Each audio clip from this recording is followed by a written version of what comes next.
This is the Landlord Survival Show. When people stop being nice and shit gets real. You're the landlord. We're here to help. This is a show for what the gurus don't tell you about owning rentals.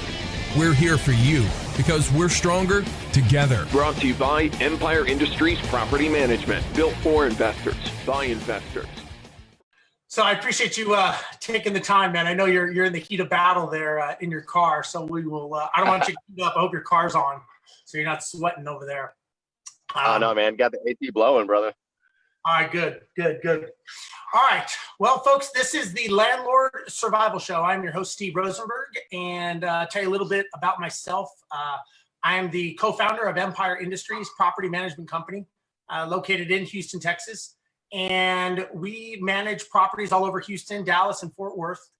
And more importantly, we started this show, we started the Facebook group, the Landlord Survival Group, for investors. So my business partner, Pete, and I, we are investors. We do own properties, and we get to mingle with like-minded people. We get to talk to people. And despite what people see on Facebook and Instagram and all those other things, it's not actually all the glory. Sometimes you actually got to battle it out, and you got bad days and good days. And we thought it'd be a great idea to create this show so that we could talk to people that are actually out there doing it, not necessarily trying to sell their product, but they're actually out there battling it out. So we actually created a website, selfmanagemyproperty.com. And again, we have a Facebook group, the Landlord Survival Group as well. So I've got a good friend of mine. He's been on the show a couple times. He is out there battling it every day. He's actually out there right now on a Friday, kind of trying to get some deals closed. So I appreciate you taking the time to be on the show today. Gabe Rodarte with Vertical House Buyers. Gabe, thanks for being on the show today, man. Yeah, for sure, man. This is exciting. So tell us, tell everyone, the listeners, kind of what you do and what kind of your specialty is, and maybe more importantly, what you're doing right now in your car. All right. So, so we run Vertical House Buyers.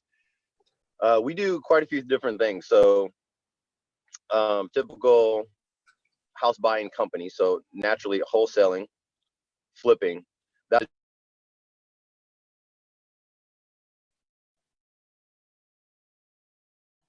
Lost you there. I didn't know how to mute my phone. You're good. All right, gotcha. All right, so acquire properties, acquire assets. We also run a group, a networking group called the North Houston Real Estate Investors. Yep. That's fun. Steve's come out there many times now, man. You're there, man.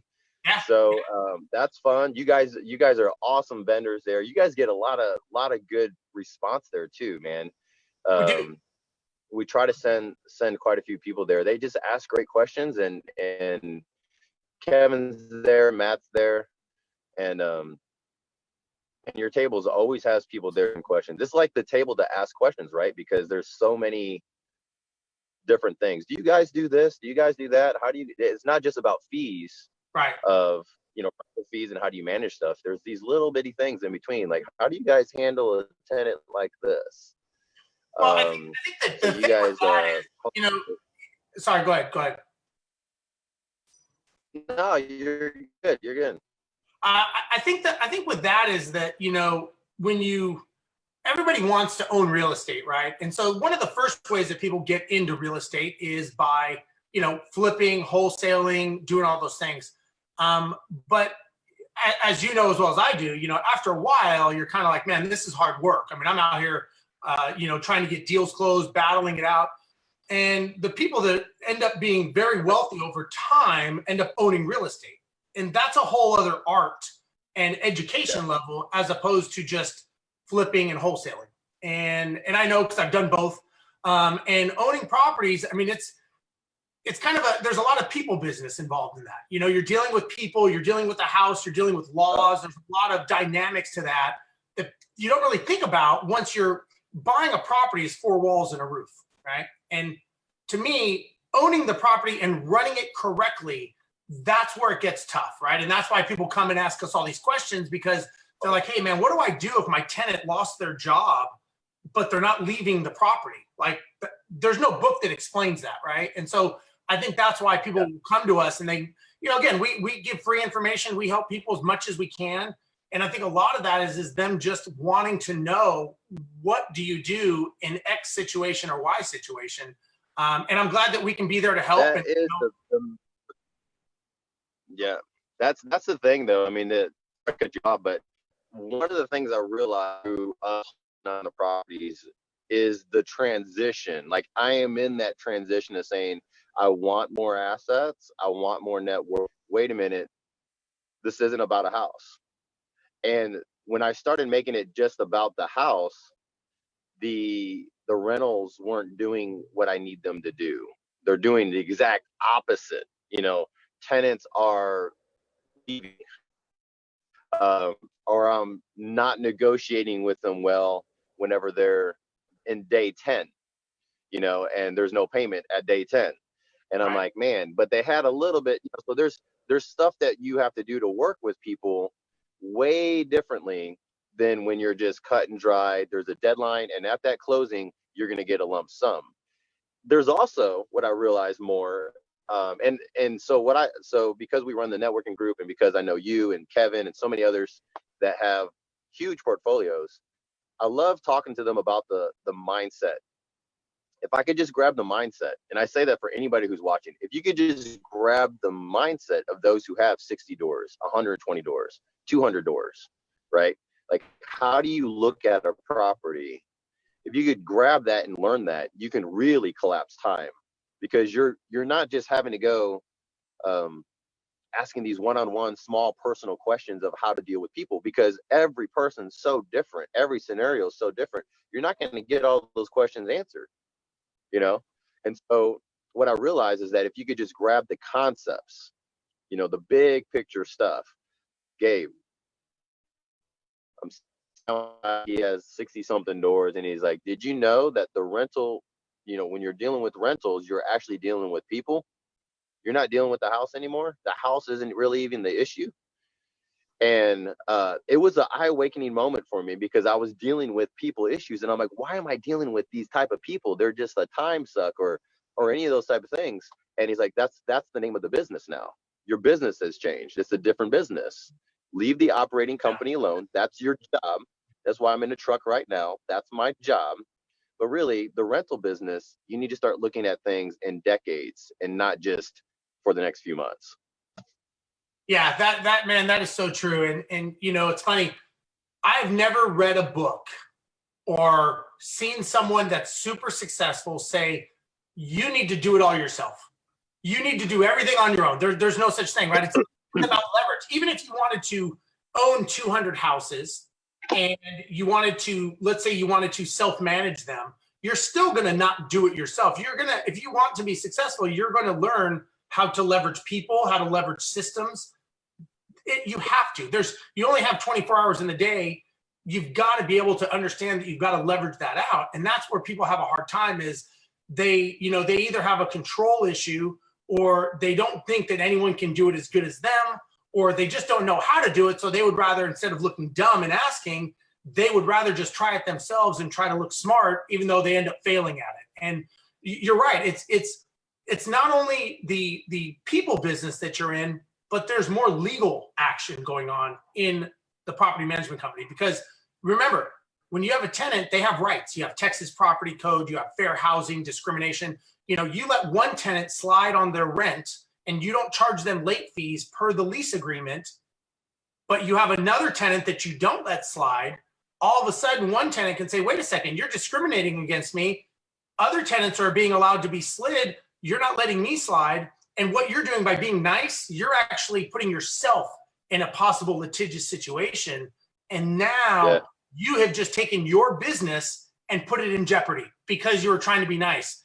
You know, you have a lease agreement. The lease agreement has to be abided by both sides. The tenant has to abide, but if they don't, you have to enforce the contract. You don't have the option not to. Otherwise, you actually void the contract first, possibly. So these are things you learn, right? All of a sudden, it's not all about you. It's not all about Gabe. All of a sudden, hey, this is bilateral. Yeah. Yeah, so, totally. Let me ask this. What challenges have you had with your rental property so far? what challenges? I've been learning how to mindset of the rehabber and the short-term guy acquiring the property, right? And not all of them go to flips, right? Not all of them go to a short term. That's the cash stuff, ones that we want. So we get the ones that we want to keep. Now we're learning, our company's in the place of saying, systematizing what that looks like. Before it was kind of like this one, we just have this tenant leave, and I was totally cool with your paint color the way it is. I mean, it was like this blue color. It's kind of in the spring area, so North Houston area, and it was okay for the neighborhood, but it didn't really match the neighborhood. But they allowed the color, and I allowed the color because I was thinking, well, it doesn't really need to be changed. And when I first got the property, we had to put in some extra stuff, like we had to do an AC unit, some other things. Well, now I found a good neutral color, and now I'm looking back at this house and I go, I bet you, not just that I could get better rents, but I could get a better rent. I made a house look appealing to somebody who wants to live and actually live there. And it's in a good area, and the house is mostly brick. So I was like, man, how much would this cost me to get the color to rentals, right? Right. So we're learning that process now of saying, you know what, and then this is the type of faucets that we use. And so it's cool because my contractor, like that other one, yeah, just like the other one. Where before I had like mainly two crews going on, two separate contractors. Now I found the one that works with me best for the rentals. And I'm like, keep all the colors the same, keep this other stuff the same, to standardize things. That's really where we're in right now, of learning the standardization as if we had already, 100 properties. We don't have 100 properties, right? But as if we already had those things. So we're about to hit, we don't have a ton right now. We'll probably hit 6 by the end of the month, which is fine. And my goal is to pick up another 8 before the year's up. And by standardizing these things, it's really fun now, right? Because I'm like, my guys know. Yeah. And it's not confusing. And I realize the more decisions that we've already have set beforehand, the faster this stuff starts happening.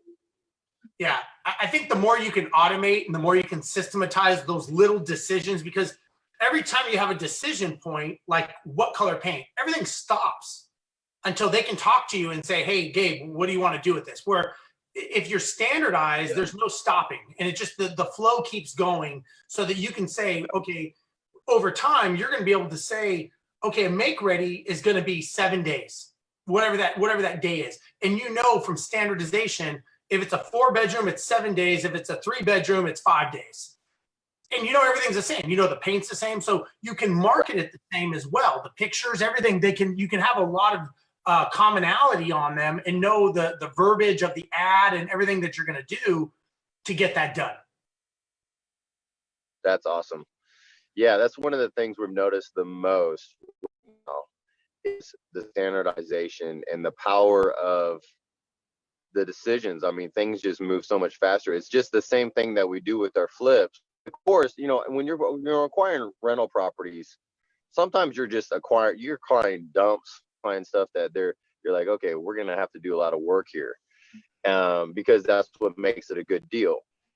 And then sometimes what I figured out was in the beginning, just acquiring, get it tenanted in the house as quick as possible. Let's not lose money by just hanging out there. Right. But one of the things I wanted to mention is, while doing this, it's helped me to also form an opinion, right? And to be more set on, I don't want to do these other colors, or I don't want to do my rehabs this way, even though I got 5 buddies that like to do the rehabs that way. This is how I want to do my rehabs. Right. Which is it's really cool. And I say the same thing with people, like when they do flips. So I have a guy who he's a buddy. We're helping flips.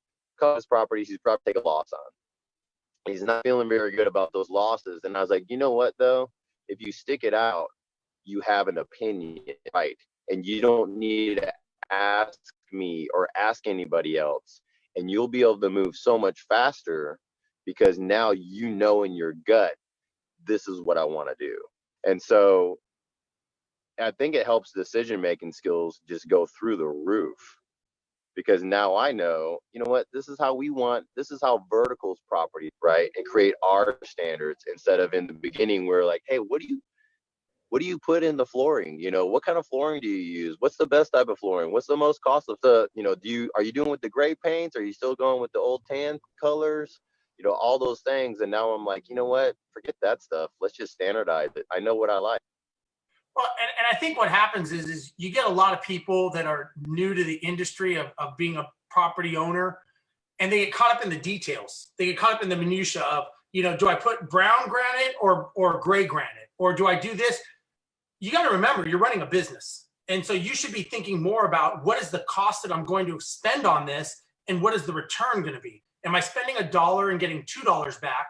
Or am I spending $1 and getting 50 cents back because I overspent? And so I think a lot of people miss the fact that, you know, are they running a business, or are they running a hobby because they want to make a nice house? And, you know, the rental property is an inanimate object, right? It's a mathematical equation. You put in X, you get back X times 2, in theory. And I think that a lot of people lose track of that over time. And, you know, especially when they're new, especially when you get someone who's coming from the flipping world into this, they want to flip it to make it look so nice. It's not a bad thing, but also remember, your job is to get the return over time. And again, if that's part of your plan, it's okay. A lot of people, they just think they're going to carry over what they did in the flipping world into the landlord world. It doesn't always work that way, because you're not going to get the big payout when you sell it to a retail buyer. Now you're putting a tenant in it, and that tenant trashes it, and you're like, that was a lot of money I just put into that property, and that was for nothing. So I think it's a change a lot of people have to learn on that world. Yeah. Yeah, that's one of the things. I think one of the changes, I know I mentioned it earlier, was how to look at a property over the next 10, 15, 20 years, right? Yeah. Because then you're looking at what kind of material you're putting in there. Yeah. And it's not like you're putting in quality material. How long does a Formica countertop last? You know, after they move the pot off the stove onto the countertop because it's hot, and it causes a burn mark on there. Yep. You know, that doesn't happen with granite. And just these different things, that's where we're really in transition. I tell you what, man, it's actually pretty fun. Because now I'm in a place of going, man, if I know how to look 20 years down the line, I know how to do a lot of this stuff then. You know, let's look at this particular thing that with the property.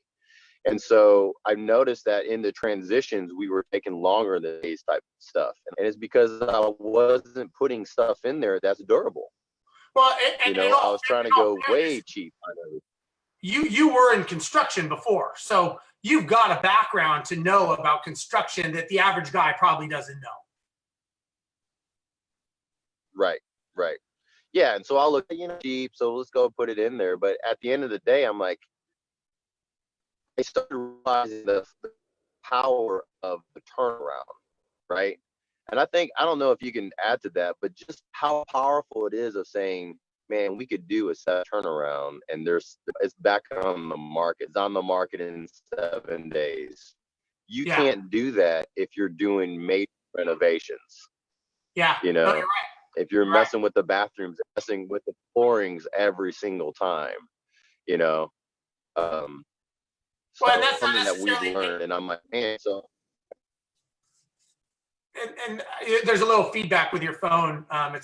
It's bad signal, so it's hard to sync it up. But, you know, the challenge is that, you know, you're not, if you do the flooring, right? Let's say you redo the flooring in the bathroom.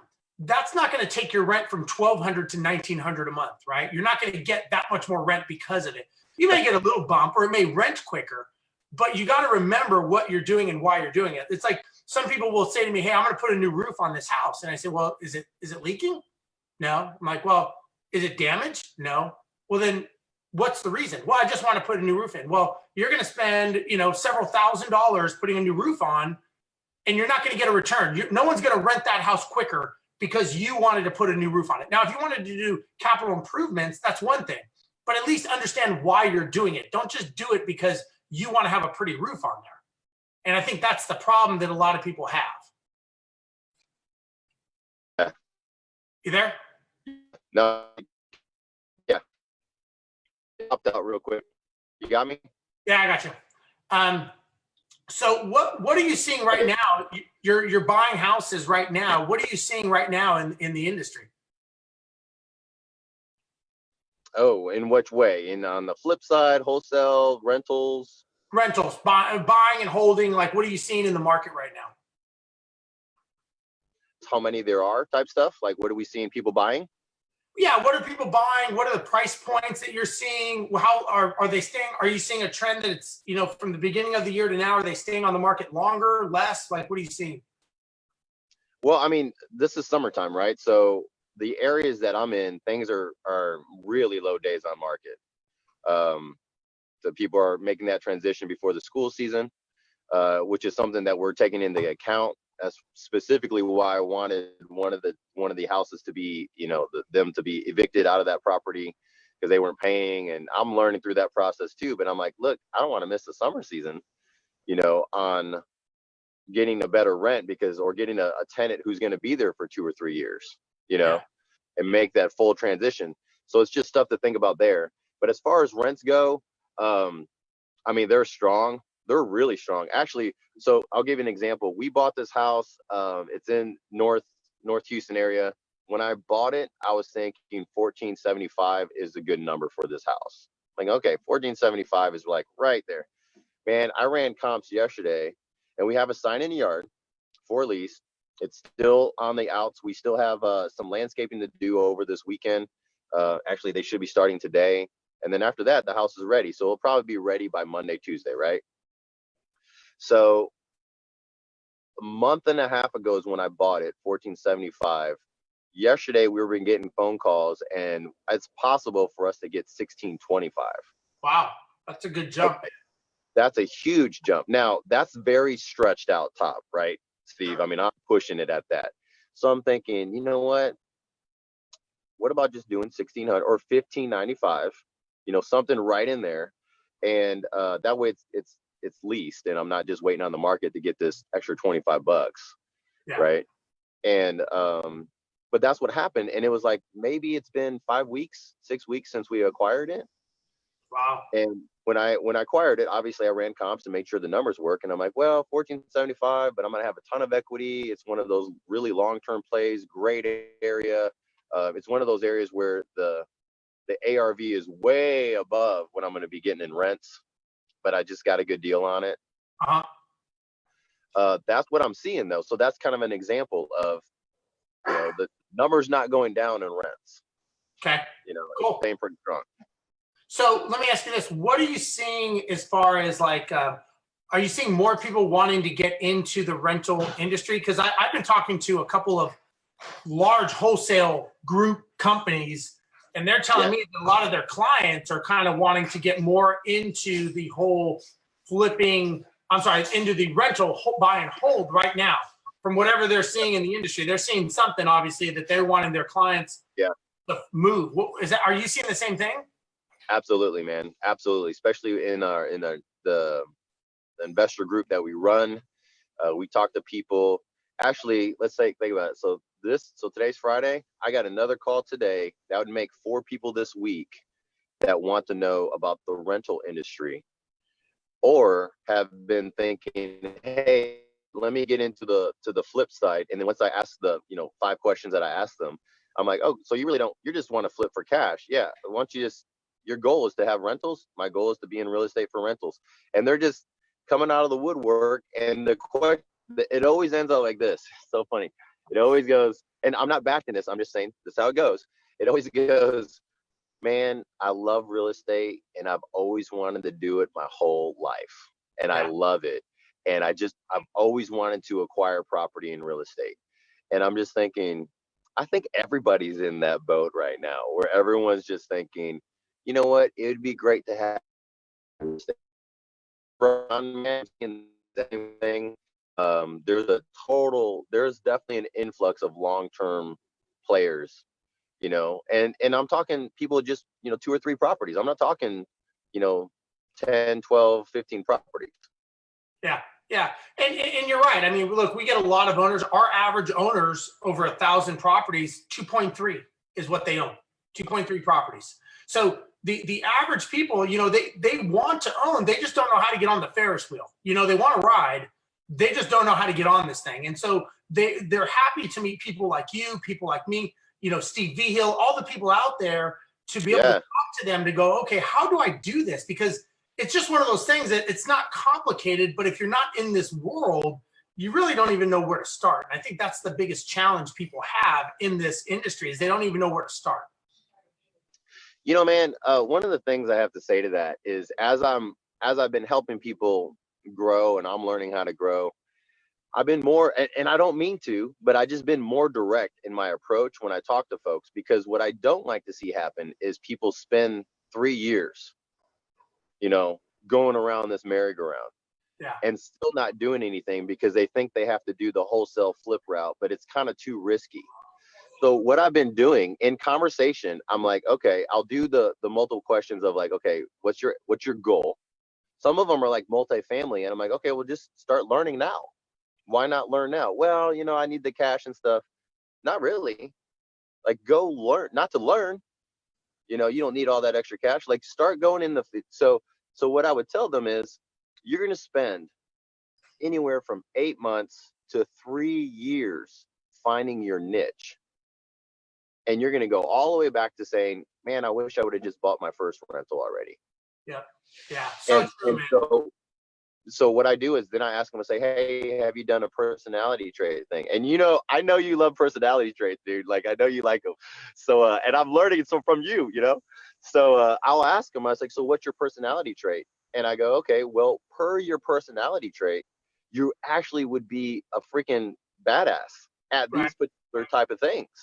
And they go, oh, I didn't know that. And I'm like, yeah, you actually would be really good at having rentals right now.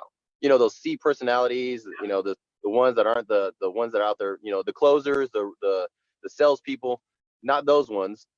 And it's almost like this light bulb goes on. It goes, man, that feels so much better.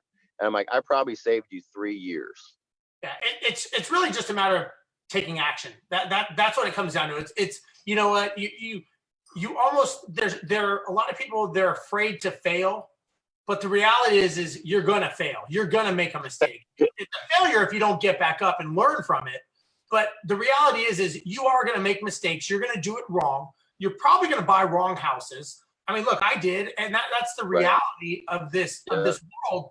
You're not going to learn. It's like riding a bike, right? If you ride a bike and fall over your first time and never get back on it, well, then you're a failure at it. If you fall and get up, and eventually, you know, you're doing jumps and BMX, you know, motocross type stuff, but that just happened out of the gate. And I think a lot of people want to do it out of the gate. They want to be an expert. They want to go, I want to own multifamily. They don't know anything about multifamily. They don't even know why they want multifamily, but they just think they want to go big and they want to go fast, which is not necessarily, as you and I know, that's not necessarily the reality or the truth, but that's what they think is the truth, because they're not educating themselves and they're not just taking action. So that's a good question for you, is what are one of some of the things, taking action, right? But Steve, I mean, let's be honest, there's a lot of areas to take action in, right? What would be something that you would say, hey, you know what, this is, if I'm looking to get involved, I got 1 rental, I would just like to get the 5. Best way for me to take action, because this whole flip thing is too risky. So to answer your question, I'm a big believer in, and the reason I'm a big believer in this is because I didn't do it, so I learned the hard way. So I'm a big believer that you have to start with the end. You got to start with the goal and then work backwards. So you don't, you know, I bought houses just to buy houses, and they were the wrong houses, and it was a huge mistake. So what I tell people now is, look, find out why you're buying these properties. Come up with the end goal of what your life looks like. Like if you were to ask me that question for you, I would say, Gabe, tell me what your life looks like when you retire with your family. How is it amount of money coming in, and is it the amount of assets? Is it cash flow? What is it? And then once I know that, then we build the strategy to get you there. So it's like, if you said, hey, Steve, I want to go to Disneyland. Okay. Then what freeways do I take to get me to Disneyland? Right. And so we have to work on that, because then if you were to bring me a deal that does not align to get you to Disneyland, I would say that's the wrong freeway. That doesn't get you there. Either we need to reroute you, or we have to go on this freeway knowing that you're not going to go where you want to go. And so we have to change the destination of why you're doing it. So I think a lot of people, they jump in without taking the education. And that's a big mistake. You've got to take the time to educate yourself first before you jump in. And like I said, educating yourself could just be you and your wife sitting down and saying, what does our life look like? Like, why do we want to do this? You know, and as a result of this, what do we want our lives to have because of owning real estate? Do I want a second and third job that I'm running around dealing with tenants, not sure? Or do I just want income that's passive that someone else is dealing with and I just make decisions? And so now you're doing it more strategically and not reactive. You know, man, that's so good, because you know what it does? Like for us in our company, it's helping us to really enjoy the failures and the mistakes, because we'll look back and go, all right, but we did it. It didn't work. Have to make sure that doesn't happen again. And just there's like this internal excitement of saying, I have something in place to now, not to say it won't ever happen. We might overstep that, boundary, or we forget the step or something, but at least it's something in place going, man, if we follow this plan, we won't have to touch that again, and we don't have to go down that route. That has been the biggest transition for me, Steve, in the last, I don't know. Can you hear me good? Yeah, I can hear you. It cuts out a little bit, but you're good. Okay. That has been the biggest transition of saying, and you come to our event saying that, hey, look, treat it like a business. Yep. Treat it like a business. And since my mindset has been going, okay, like a business. Well, businesses are designed to produce great revenue without you having to be there all the time, and a possibility for you to sell it, right? Yep. And so I came from a mom and pop background. I came from a construction background that was a mom and pop background. I'm not an engineer type guy by trade. So to me to say, you know what, out of this business. My daughter, and my daughter, like she's the A personality. She wants to be, she's like, she'll come in and she's 8 years old, and her and my son, we were on a property the other day, and they go, hey, so what are you going to do with this? I mean, are you going to how are you going to make, are you going to market? And I go, well, what's the market? And they go, well, I don't know. But this is what you talk about. So tell me. Thinking at that point, and that was Father's Day. That was just, 3 weeks ago. Yeah. And I'm walking this property and I'm looking at stuff. And I wanted to they didn't have to have any hiccups for asking me questions on Monday morning. So I went to the house and I was writing this. I definitely want to make this. So I'm writing out notes for them to do, so they don't offset things. Taking a picture of it's there. So lesson right there, okay? So I started realizing at that point, this was only 3 weeks ago, I don't want to be doing this all the time either. Yeah. I don't want to be showing up out checklists and stuff like that. How can I duplicate this? So it's really cool if you get into the groove of it and really start realizing this could be something that you can transfer down, or how are you running business? Where I didn't have a plan. Man, when I first met you and you asked me that question, I'm like, I don't know. I plan on doing this for the rest of my life. Tired sometimes. You're like, you know what? I don't know if I want to do this for the rest of my life. Yeah. And again, it's what you're doing is great because you're passing it on to your children. And so your children are learning something that's a legacy, which is something that they're never going to learn in school, right? You're doing something, right. An amazing benefit to them, but you're learning a lesson as well. And I think the lesson you're learning is you're only going to have so much runway, right? You only have so much distance you can run on this thing, right? I don't care what anybody says. You can't run hard all the time. You've got to be able to step out and let it run without you. That's the great thing about rental properties. However, it's a double-edged sword. It can cut you just as bad if you don't have the proper plan. So, if, you know, again, I know that because we bought a bunch of properties. We had 30-something properties, and it was horrible because we had no plan. And so it's kind of like, you know, you could have the properties, but if they're not, it's kind of like you're in the ocean with no rudder, right? So you're just kind of sitting, floundering around in the water, not going in any direction because nobody has the goal of where you want to go to. And so that can be just as scary, except now you've got a lot of money owed, and you got tenants, and you got maintenance, and you know, you've got all this stuff. And that's what I try to tell people is, look, man, you know, this is a wild ride, but it could hurt you just as quickly as it, you know, can help you if you don't have the proper plan. And if you don't have that destination of where you're going, why you're doing it. Because, and the reason I say that is, if somebody would have asked me that question, like I asked you, I would not have bought all those properties that I bought because they didn't align with my goal. They would have said, Steve, you know, you're an airline pilot, you make good money. Why are you buying houses that are high cash flow, but they're never going to go up in value? And I would have thought, good question. But nobody ever asked me that question. So I was just buying what I thought were good deals. And so again, that was a value that I learned.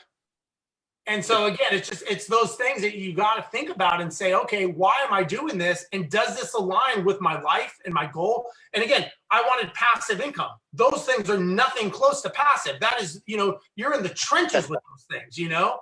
Right. And so it's a very interesting thing that is I think that is the most overlooked part of real estate, but it's the most important part of real estate because you can buy, look, right. You can get a good deal all day long. You can throw enough offers out there that you're going to get a good deal.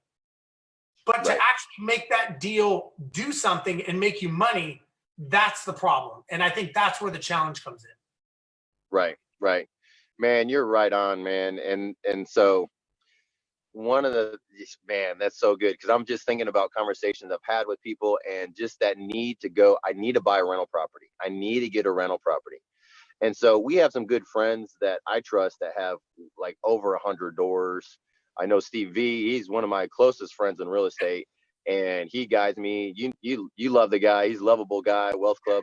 And so I'll talk to different ones and I'll send them my whole portfolio. Like, hey, you know, that I trust them with my life, you know, this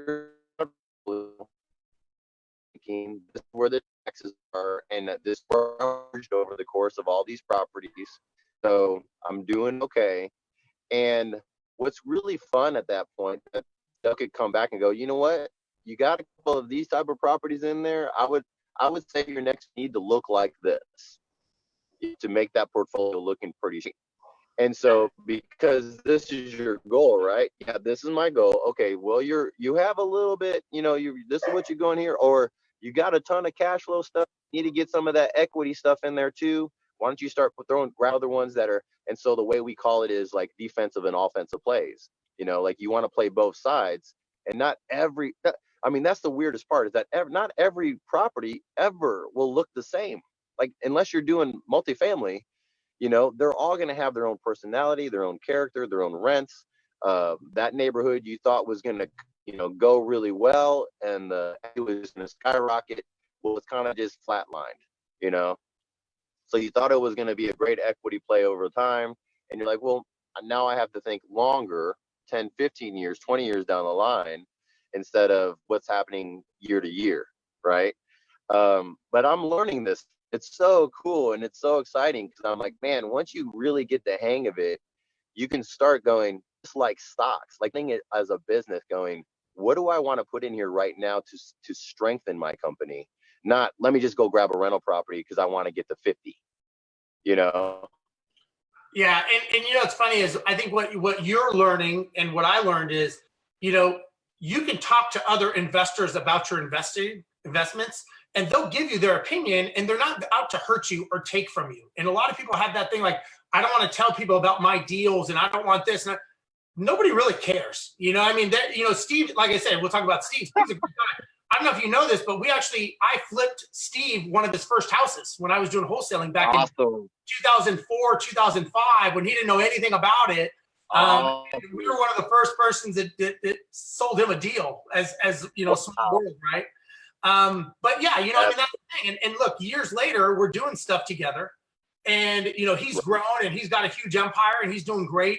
And it just goes to show that everyone out there is doing something to better themselves, but they're doing it with the help of other people. They're not just doing it themselves. And that, I think, is the key, is that you have the team effort, and you've got that concept. And while we're on that, and I know we're gonna have to wrap up in a couple minutes here, but maybe you could talk a little bit about your meetups and how, like, when they are and how you guys help people, because I think that's a huge thing that you guys do. And I know you guys get more and more people all the time at these events. And you know, I know Matt from Senna was just out there talking about rehabbing. Oh, yeah. And maybe you could talk a little bit about what the topics are and why people should come to it. Yeah, so the North Houston Real Estate Investors, if you look it up on Facebook, it's North Houston REI. We got a website, northhoustonrealestateinvestors.com. And so what we do is, I mean, man, we're this year, half years, this right now, I think we're at 3.5, about 4 years in just a few months of us doing this. And at first we didn't really know. I mean, we're just doing it. We're just a bunch of people getting together. And it started becoming money out of my pocket. And I'm like, well, we're paying money out of my pocket just for us to get. And then I just realized, you know what, it's the way for me to give back. All right. I believe totally in just the reciprocal, just like this video. So what we do is we have a speaker come in once a month, second Monday of every single month, second Monday, even if it's a holiday, which normally it's not. Second Monday, we have speakers come out. Here's a topic we have this past week. Steve V and Matt was there. That was always a hoot to be around with, and we had a good response there. You come out, you talk about tools, obviously. One of the cool things I like when you talk about business concept and running your company, your real estate company, like a business. That was a fun one when you came out. We do seller financing, taxes, pre-foreclosures, foreclosures, rental properties. Private money is really a fun one for us to do. We have to do that one a couple times a year because, and I mean, keep in mind, we only have 12 sessions, right, a year. So, but so the type of people that go there is pretty much everybody. You got a beginning investor, a seasoned investor. You have people who have been, I love having seasoned investors who've been doing this for 25 years, and they just come out of the woodwork. They come there, they poke around, they give some knowledge here and there, and then I don't see them for like another 3 or 4 months. And they're like, look, we've already built, you know, we're already done. We just want to see. And so what's cool is that coming to these events, a lot of people don't know that you're not just going there to learn. You're grabbing the pulse of the market, right? And that's what you really need to know is what's going on. So some people will just, I'm talking about the lenders are there because they've already built their wealth, right? And they're like, look, I just want to see what's going on in the market. Okay, I'll be happy to put some money to work. They'll call them mouse traps or whatever, you know, what marketing strategies. I'm just seeing how people are doing stuff right now and picking up properties. Just wanted to see what's going on, what's changed. Then we got new people. We normally have about 30 to 40% new folks that come in regular basis, help them get educated in their next steps. Some of them we never see again. On average, we're anywhere from 200 people without the vendors. You know, we don't really add our vendors into the numbers. Sure. And then of course we have vendors. So we have the rehabbers, 2 money lenders. You guys are out there. REI, Q is there, and we bring the vendors there that we trust, that we know can work.